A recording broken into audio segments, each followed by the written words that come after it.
Hello folks, Brian here, Geomagnetic Earth Watch on Saturday, November 4th, 2023 on our planet. Hope you're all well. Our planet's going to be hit with some space weather.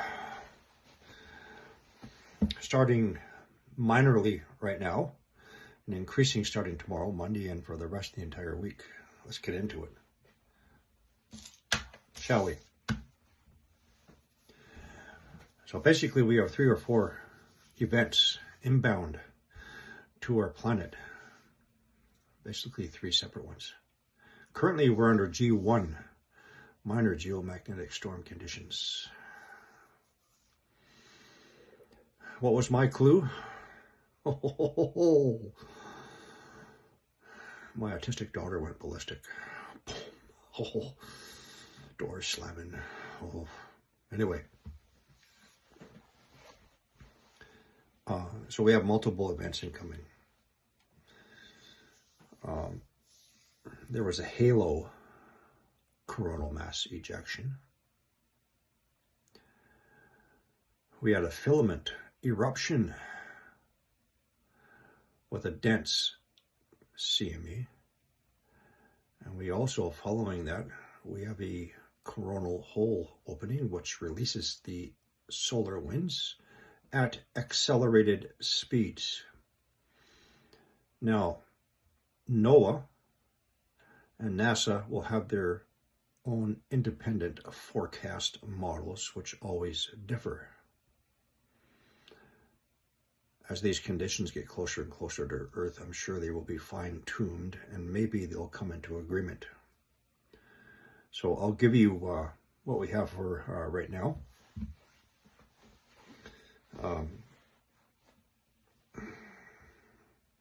First, we will have an Earth-directed strong hit smack in the middle of the nose. This is not going to be a side swipe past Earth. We're getting it hard. Timing? Again. So NASA will put it on tomorrow at 12 noon UTC. So depending on where you are, you have to do your own calculations. Just for an example, for the west coast of North America, we minus 7 hours. Therefore, starting as early as 5 a.m. tomorrow morning. Now, NOAA puts it at 2100 hours, 9 p.m. on the 6th UTC. So again, for the west coast, minus 7 hours, and that put it about 2 p.m.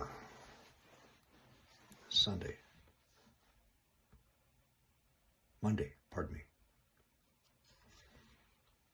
However, before the however, so the forecasted is going to be for a G2 moderate geomagnetic storm Sunday, Monday from the direct hit. People, remember, our protective geomagnetic field is already greatly destabilizing and weakening. Please remember, each time they forecast a G2, it almost always ends up being a G3. Because this is going to be a direct hit, if I was a betting man, I would say it might spike up to a G4 severe geomagnetic storm. However, following that, we have the accelerated solar winds from the coronal hole opening, and they will be sustained for several days, well into next week, at 600 plus kilometers per second. So that is a lot of compression into our magnetic field. We're going to feel the compression. Boom, boom, boom. A lot of us. And I'll get into that.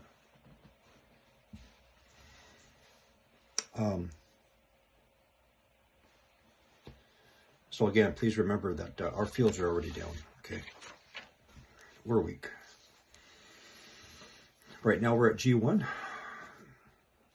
Sunday, Monday, G2. I say G3. Don't be surprised, G4. And don't forget, last March, we went up to G4. with a brief spike to the dangerous level of G5. But this time,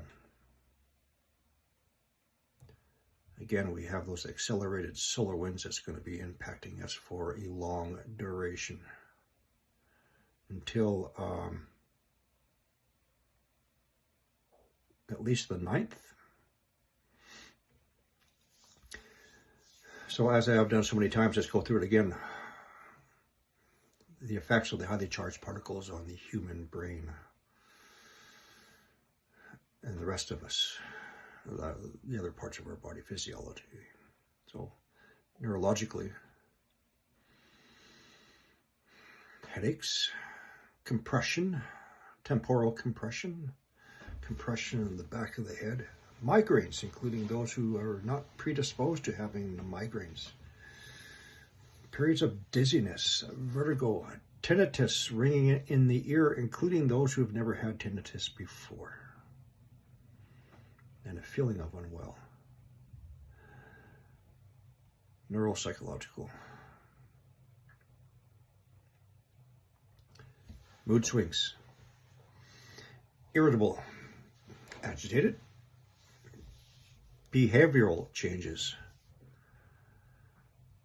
daughters breaking down doors, aggressiveness to acts of rage and violence, thoughts of suicide, depression, cognitive deficits, our abilities to think, problem solve, reason, act sanely, physiological effects, people with multiple sclerosis, arthritis, cardiac conditions. So once again, starting from right now until the next 7 days, anybody in your family who has any heart conditions, please pay extra attention to them, as well as those, especially children who have any mental health issues, autistic spectrum disorder, ADHD, schizophrenia. These conditions, these solar events can also trigger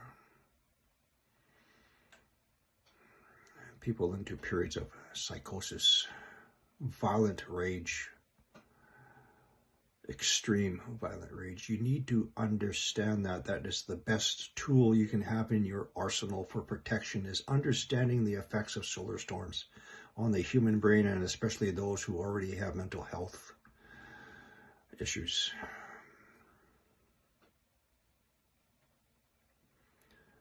Plan your week accordingly. Next.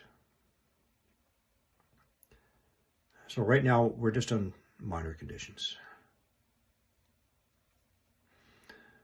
Starting Sunday and for the next several days.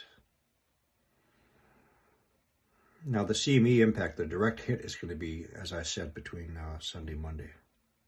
But following that is the sustained accelerated solar winds, the compression it's going to have on our magnetosphere. Therefore, we can expect an increase in earthquakes and volcanic eruptions, and as soon as they pop up, they're going to be deleting these earthquakes or harshly downgrading these earthquakes, such as they are doing on a daily basis. What's the timing after a solar storm? You know, it depends on the orientation of our magnetic field and space weather environment, how fast these solar winds are going to be hitting us and for how long. You know, it can be anywhere from 8 to 72 hours afterwards before we start seeing these larger earthquakes, the deep earthquakes and volcanic eruptions, as if we don't have enough popping off already in the Kamchatka Peninsula, Russia, and the Aleutians. Expect an increase in seismic activity in Camp Phlegra and the rise of heat through the magma mantle plumes.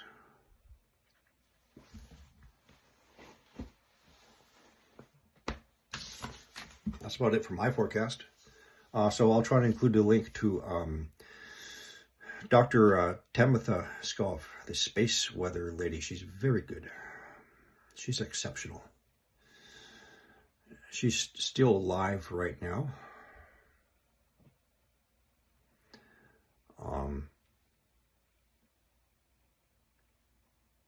I remember my video a few days ago.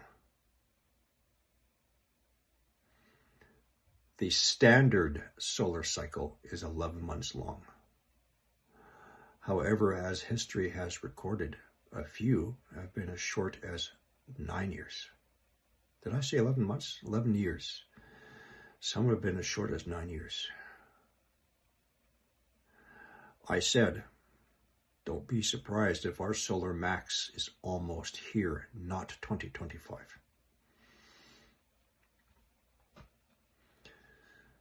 Therefore, expect further agitation from our sun. That's about it for now. So again,